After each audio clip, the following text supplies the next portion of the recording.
જય હિન્દ મિત્રો, આજે વાત કરી છે બંધારણનો આર્ટિકલ 21, જે મૂળભૂત આપણા અધિકાર અંતર્ગત આવે છે એવો બંધારણનો આર્ટિકલ 21. તો શું છે વાક્ય? કાયદા દ્વારા સ્થાપિત પ્રક્રિયા સિવાય કોઈ પણ વ્યક્તિને તેના જીવન અને અંગત સ્વાતંત્ર્યથી વંચિત કરી શકાશે નહીં. એટલે કે જે જીવન અને અંગત સ્વાતંત્રતાનો અધિકાર છે એ આપણને બંધારણની આ કલમ મુજબ મળે છે.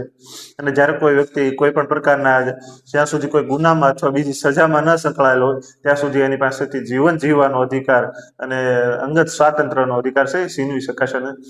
અને પછી ત્યારબાદ સુપ્રીમ કોર્ટ દ્વારા જેનો વ્યાપ વધારવા માટે અમુક વારંવાર પોતાના ફેસલા આપી અને આનો વ્યાપ વધારેલો છે. અને આમાં જે ગોપનીયતાનો અધિકાર, ઝડપી અને મફત કાનૂની સહાય અને વિદેશી પ્રવાસનો અધિકાર, આમ આ પ્રકારના અધિકારો પણ છે એમાં સુપ્રીમ કોર્ટ દ્વારા છે એ પોતાના ચુકાદા દરમિયાન એડ કરવામાં આવ્યો છે. ત્યારબાદ સુપ્રીમ કોર્ટના 3 એવા અગત્યના કેસ કે જે આની સાથે સંકળાયેલા હોય. તો પહેલું કેસ છે એક કે ગોપાલન વર્સિસ મદ્રાસ રાજ્ય 1950 નો કેસ છે કે જેમાં સૌપ્રથમ બંધારણની કલમ 21 સાથે સંકળાયેલો છે. જેમાં જે સુપ્રીમ કોર્ટ છે એને એક બહુ લિમિટેડ વ્યાખ્યા છે એ આ બંધારણની કલમની કરી. ને એમાં જે કાયદાકીય પ્રક્રિયા અને એની સર્વોચ્ચતાને જે છે એ એને માન આપ્યું છે. જ્યારે કોઈ કાયદો જે બંધારણની આ અનુચ્છેદનો ઉલ્લેખ કરતો હોય અને જ્યારે આ બંધારણનો અનુચ્છેદ અને જે કાયદો છે એની બેની વચ્ચે જ્યારે વાદ વિવાદ થાય ત્યારે જે કાયદાની સર્વોચ્ચતાને માન્યતા આપવામાં આવી છે. ભલે કાયદો કોઈ ન્યાયસંગત હોય કે ન હોય તેમ છતાં પણ જે કાયદો છે એને માન્ય રાખવામાં આવશે. ત્યારબાદ હવે બીજો કેસ આવે છે Maneka Gandhi versus union of ઇન્ડિયાનો કેસ 1978.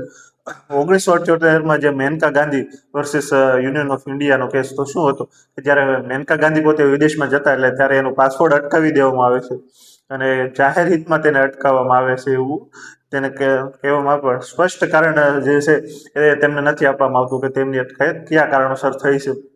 ત્યારે સુપ્રીમ કોર્ટમાં જાય છે મેનકા ગાંધી, ને એ દરમિયાન સુપ્રીમ કોર્ટ જે છે પોતાનો જે આગલા કેસમાં જે આપેલો પોતાનો ફેસલો છે એનાથી તદ્દન વિરુદ્ધ જાય અને પોતે ફેસલો આપે છે. અને પોતે એવું કહે છે કે જ્યારે કાયદો મનસ્વી પ્રકારનો અને ન્યાયસંગત ન હોય ત્યારે જો બંધારણની કલમ 21 નો ઉલ્લેખ જે કંઈક ને કંઈક ઉલ્લંઘન થતું હોય તો અહીંયા બંધારણની કલમ છે એ સર્વોચ્ચ રહેશે, કાયદાથી ઉપર ગણાવી છે.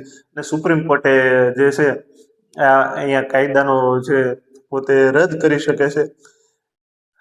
મુખ્ય વસ્તુ જે આ કેસ દરમિયાન એને એક અર્થઘટન એવું કર્યું કે જીવન એટલે માત્ર વ્યક્તિને જીવિત રહેવું નથી, પરંતુ એક ગૌરવ સાથે જીવન જીવવાનો અધિકાર છે એ આ કલમ અંતર્ગત પ્રાપ્ત થયેલો છે. હવે ત્યારબાદ justice case Puttaswamy versus union of India 2017, એટલે તાજેતરનો કેસ. અને જ્યારે આધાર કાર્ડ માટે બાયોમેટ્રિક કરવામાં આવતું હતું ત્યારે કંઈક ને કંઈક જે ગોપનીયતાનો અધિકાર છે, રાઇટ ટુ પ્રાઇવસી, એનો ભંગ થતો હોય એવું લાગ્યું.